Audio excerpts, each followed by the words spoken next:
ಇನ್ನು ಈ ಒಂದು ಸಿಲಿಂಡರ್ ಸಂಕಷ್ಟವನ್ನ ಬಗೆಹರಿಸಿ ಅಂತಂದ್ರೆ ಕೇಂದ್ರ ಸರ್ಕಾರ ಹೋಗಿ ರಾಜ್ಯದ ಮೇಲೆ ಹಾಕ್ತಾ ಇತ್ತು, ರಾಜ್ಯ ಸರ್ಕಾರ ಹೋಗಿ ಕೇಂದ್ರ ಸರ್ಕಾರದ ಮೇಲೆ ಹಾಕ್ತಾ ಇತ್ತು. ಆದ್ರೆ ಫೈನಲಿ ಇವಾಗ ಈ ಒಂದು ಸಿಲಿಂಡರ್ ಸಂಕಷ್ಟವನ್ನ ಬಗೆಹರಿಸ್ತೀವಿ ಅಂತ ಹೇಳಿ ಸಿದ್ದು ಸರ್ಕಾರ ಅಂತಂದ್ರೆ ನಮ್ಮ ರಾಜ್ಯ ಕಾಂಗ್ರೆಸ್ ಸರ್ಕಾರ ಸಜ್ಜಾಗಿದೆ.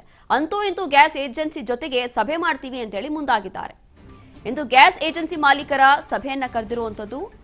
ಇಂದು ಸಂಜೆ 4 ಗಂಟೆಗೆ ಗ್ಯಾಸ್ ಕಂಪನಿಗಳ ಜೊತೆ ಸಭೆ ನಡೆಯುತ್ತೆ. ಸಿಎಸ್ ಕಾರ್ಯದರ್ಶಿ ನೇತೃತ್ವದಲ್ಲಿ ನಡೆಯಲಿರುವಂತಹ ಸಭೆ ಇದು. ಆಯಿಲ್ ಕಾರ್ಪೊರೇಷನ್ ಜೊತೆಗೂ ಕೂಡ ಈ ಒಂದು ಸರ್ಕಾರ ಸಭೆಯನ್ನ ನಡೆಸುತ್ತೆ. ಸದ್ಯದ ಸ್ಟಾಕು ಅಕ್ರಮಗಳಿಗೆ ಬ್ರೇಕ್ ಹಾಕುವ ಬಗ್ಗೆ ಚರ್ಚೆ ಆಗುವಂತಹ ಸಾಧ್ಯತೆ ಇದೆ. ಅನಿಲ ಪೂರೈಕೆ ಕಂಪನಿಗಳಿಂದ ಮಾಹಿತಿ ಪಡೆಯಲಿರುವಂತಹ ಸಿಎಸ್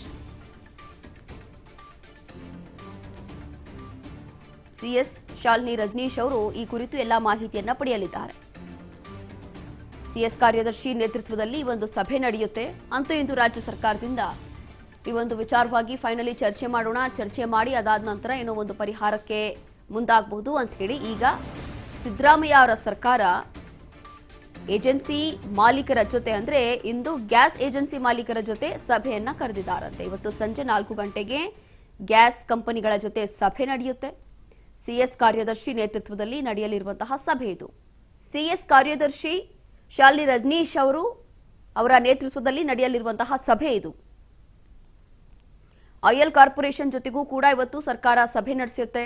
ಸದ್ಯದ ಸ್ಟಾಕ್ ಎಷ್ಟಿದೆ, ಅಕ್ರಮಗಳಿಗೆ ಹೇಗೆಲ್ಲ ಬ್ರೇಕ್ ಹಾಕಬೇಕು ಅಂತಂದ್ರೆ ಇಲ್ಲಿ ಅಕ್ರಮವಾಗಿ ಒಂದು ಕಡೆ LPG ಸಿಲಿಂಡರ್ಗಳನ್ನ ಹೋಟೆಲ್ಗಳಿಗೆ ಬಳಸಲಾಗ್ತಾ ಇದೆ, ಅದು ಒಂದು ಕಡೆ. ಆದರೆ ಮತ್ತೊಂದು ಕಡೆ ಇಲ್ಲಿ ಕಾಳಸಂತೆಯಲ್ಲಿ ಏನು 7,000 8,000ಕ್ಕೆಲ್ಲ ಸಿಲಿಂಡರ್ಗಳು ಮಾರ್ತಿದ್ದಾರಲ್ಲ, ಅದಕ್ಕೂ ಕೂಡ ಬ್ರೇಕ್ ಹಾಕಬೇಕು ಅಂತ ಹೇಳಿ ಇದೀಗ ಸಿಎಂ ಸಿದ್ದರಾಮಯ್ಯ ಅವರ ಸರ್ಕಾರ ಮುಂದಾಗಿರುವಂಥದ್ದು. ಹಾಗಾಗಿ ಅನಿಲ ಪೂರೈಕೆ ಕಂಪನಿಗಳಿಂದ ಏನೆಲ್ಲ ಮಾಹಿತಿ ಇದೆ ಆ ಒಂದು ಮಾಹಿತಿ ಕೂಡ ಪಡೆಯಲಿದ್ದಾರೆ. ಇವತ್ತು ಗ್ಯಾಸ್ ಏಜೆನ್ಸಿಗಳ ಈ ಒಂದು ಸಂಬಂಧಪಟ್ಟಂತ ಅಧಿಕಾರಿಗಳ ಜೊತೆ ಸಭೆ ನಡೆಸ್ತಾರೆ. ಸಭೆ ನಡೆಸಿ ಅದಾದ ನಂತರ ಸದ್ಯಕ್ಕೆ ತುರ್ತು ಪರಿಸ್ಥಿತಿ ನೋಡಿ ಏನೆಲ್ಲ ಮಾಡಬಹುದು, ಏನೆಲ್ಲ ಕ್ರಮವನ್ನ ತಗೋಬಹುದು ಈ ಕುರಿತು ಚರ್ಚೆ ಆಗುತ್ತೆ.